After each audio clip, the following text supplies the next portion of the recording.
In Consumer Corner, we take a look at trends creating a buzz here in China. On today's show, we'll discuss the online service for substitute children. We will see what Chinese net users have to say about the service. According to China's most recent census, there were more than 178 million people over the age of 60. The aging population rate in China is expected to accelerate. This is predicted based on the current birth rate. Also, the medical and healthcare systems are expected to improve with time.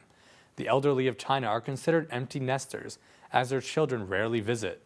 These lonely parents are not uncommon. They account for nearly 50% of all urban elder residents. You might wonder why they are choosing to live alone. Normally they aren't. Grandparents are often responsible for taking care of their newborn grandkids.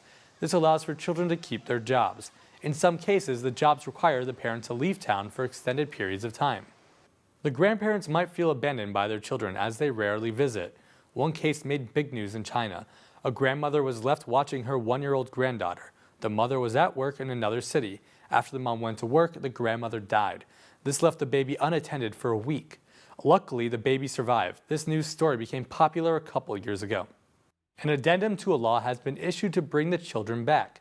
The law is called the Elderly Rights Law. It requires children in China to visit their parents. This includes adults who are ignoring their older parents. The law says adults should take care of their parents' spiritual needs.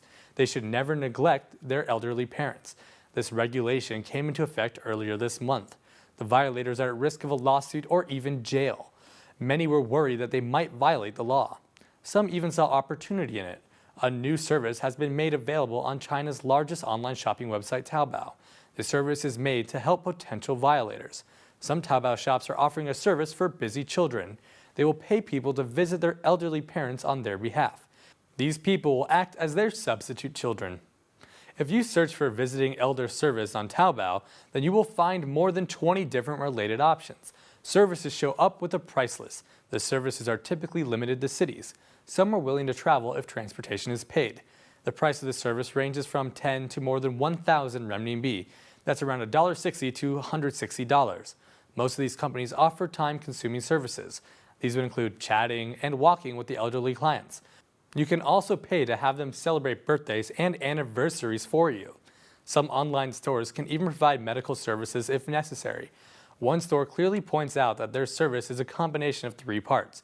This includes time spent visiting, transportation, and material expenditures. Sometimes they will buy their clients gifts or food. The time spent visiting is calculated by the hour. The fare is 1 hour worth for $3 to $5. And any extra services will require further charges. Some stores can also provide consumers with a recording of their visits. So far, very few of the Taobao stores have actually been paid for the service. However, some net users do think there will be a market for these services. One wrote, quote, "With the new elderly law, there is a demand for this service, so there could be a market. Personally, I cannot accept this kind of commercial product. It's ridiculous that people put filial piety into a written law, which is supposed to be about morals." Some net users show their understanding of these services. One wrote, quote, "Sometimes children live very far from their parents. It's always difficult to buy a ticket home for the holidays. Otherwise, no company would allow their employees a few days off from work for visiting parents. It's difficult for children to visit parents very often nowadays. These services can be a good alternative." Conversely, most net users oppose the services. One wrote, quote, "I will never even consider these services. We cannot stay with our parents for work or study. Most of these Chinese parents absolutely understand. If you love your parents, you will find time to visit them. For some, phone calls are even enough to please them. Purchasing these services is a ridiculous way to love parents sincerely." Even though the new elderly rights law requires visiting parents, the regulation does not clearly define what constitutes a violation. It fails to spell out a detailed timeline dictating the frequency of calls or visits. The law has been ridiculed by many net users.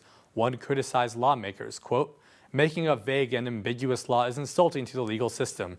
Including a moral item into a law is insulting the whole Chinese nation. Some lawmakers are neglecting the public and only considering their own interests. Actually, if we could get rid of these lawmakers or representatives, it would be much easier for people to go home often and visit their parents." Although respect for the elderly is deeply ingrained in Chinese society, the pressure to make money has led many families to lose touch.